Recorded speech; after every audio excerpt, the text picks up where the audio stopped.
Assalamualaikum warahmatullahi wabarakatuh. Implementasi konsep geografi untuk mendukung kegiatan perencanaan dan pengembangan pariwisata.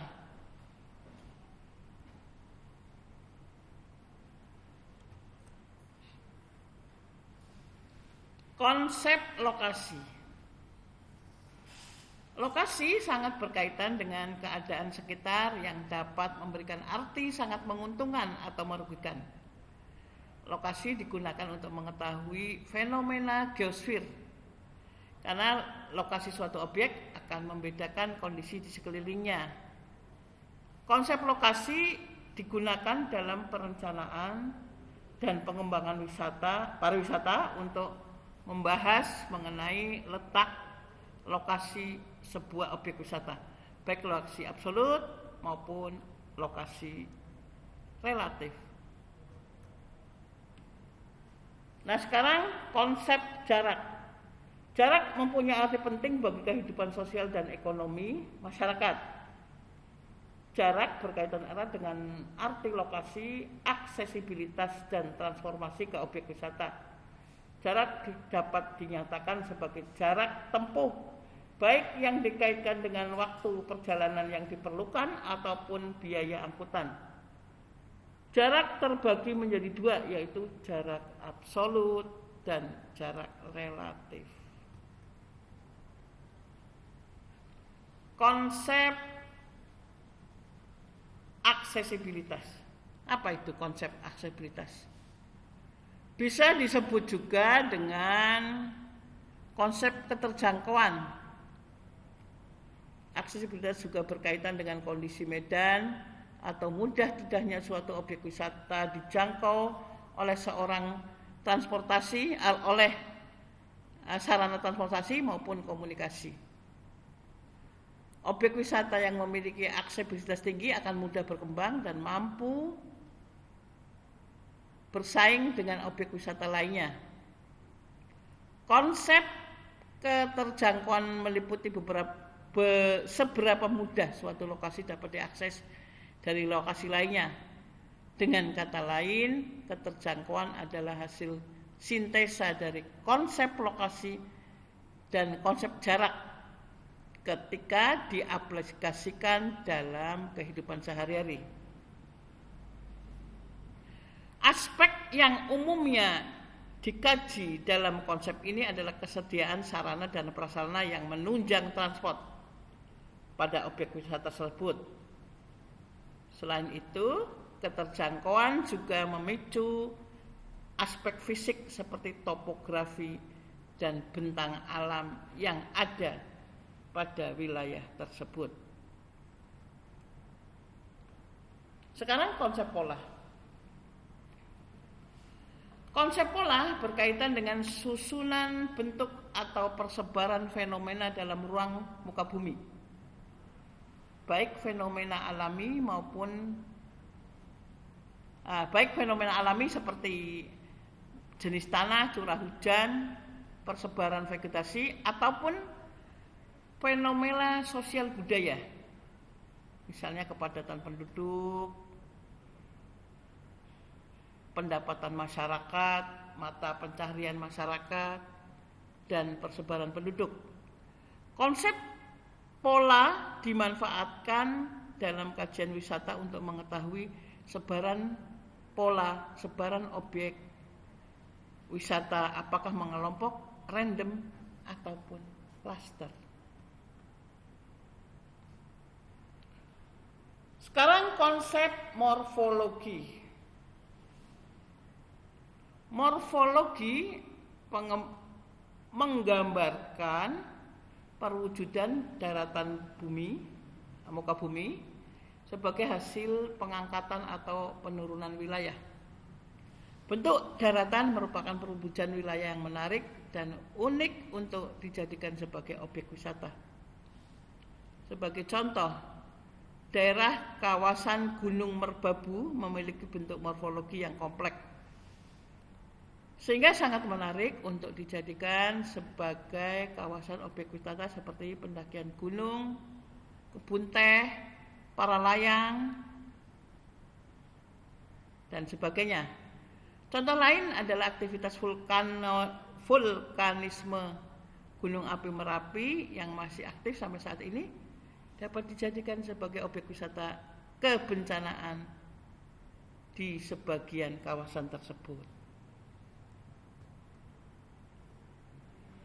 Sekarang konsep aglomerasi.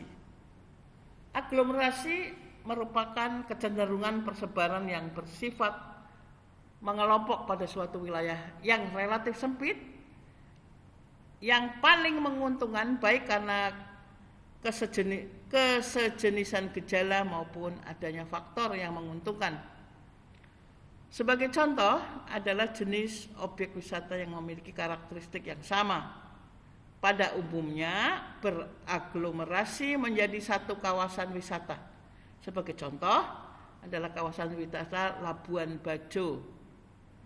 Pada kawasan tersebut terdapat beberapa objek wisata yang memiliki kesamaan seperti pada landscape alam dan garis pantainya, seperti objek wisata Pulau Padar, Wairebo, Pulau Kelor, Pulau Ping, Gili Laba, dan sebagainya.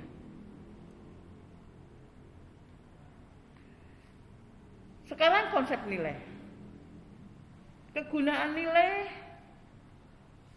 Kegunaan fenomena atau sumber-sumber di muka bumi bersifat relatif, artinya tidak sama bagi semua orang atau golongan penduduk tertentu. Gunung dengan pemandangan indah lebih cocok dijadikan tempat wisata ketimbang penambangan sumber daya mineral misalnya. Saat melakukan analisis aktivitas atau objek geografis, kita harus mengetahui nilai guna atau potensi dari suatu lokasi. Adapun proses penilaian nilai guna tersebut baik dari suatu wilayah, kita dapat melakukan proses perencanaan yang lebih baik, terstruktur untuk merancang daerah tersebut cocok untuk dikembangkan sebagai daerah wisata atau tidak. Sekarang konsep interaksi. Independensi interaksi merupakan peristiwa paling mempengaruhi daya atau objek atau satu dengan tempat lainnya. Konsep interaksi dan interdependensi membahas mengenai interaksi atau objek maupun antar wilayah di mana terjadi saling menguntungkan.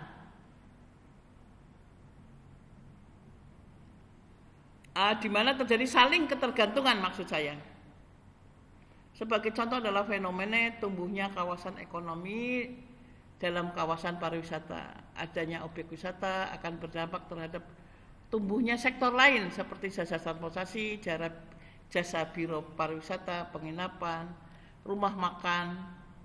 Contoh lain terkait interaksi antar wilayah adalah paket wisata religi Wali Songo. Misalnya, paket wisata ini menghubungkan dari satu tempat ke tempat lain.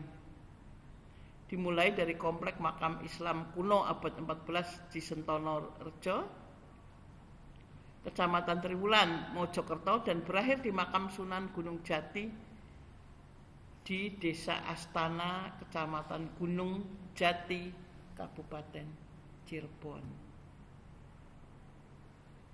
Konsep diferensiasi. Area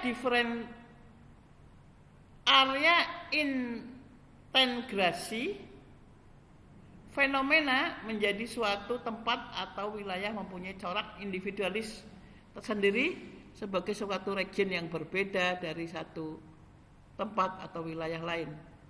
Unsur atau fenomena lingkungan bersifat dinamis dan interaksi atau integrasinya juga menghasilkan karakteristik yang berubah dari waktu-waktu. Sebagai contoh, kawasan Pegunungan Dieng, Wonosobo, datarannya tinggi, cocok untuk dijadikan kawasan agrowisata.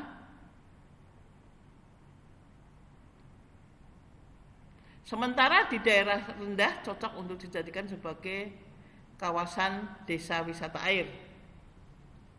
Konsep diferensiasi area bertujuan untuk menunjukkan dan memperjelas mengapa terdapat perbedaan fenomena baik fisik maupun sosial antar wilayah.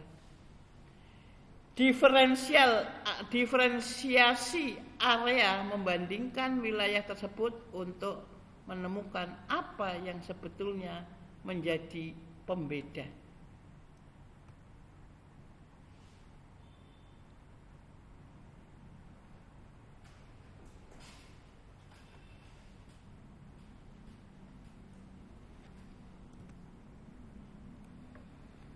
Sekarang adalah konsep keterkaitan.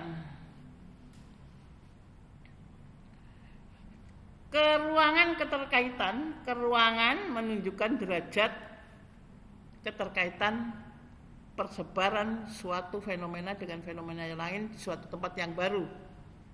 Di suatu tempat atau ruang baik yang mengangkut fenomena lain, tumbuhan atau kehidupan sosial. Sebagai contoh, pengelolaan objek wisata yang kurang optimal dan profesional menyebabkan jumlah pengunjung objek wisata turun drastis.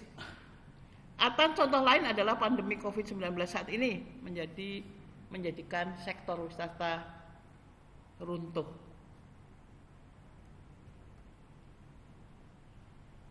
Demikian saudara-saudara, terima kasih. Wassalamualaikum warahmatullahi wabarakatuh.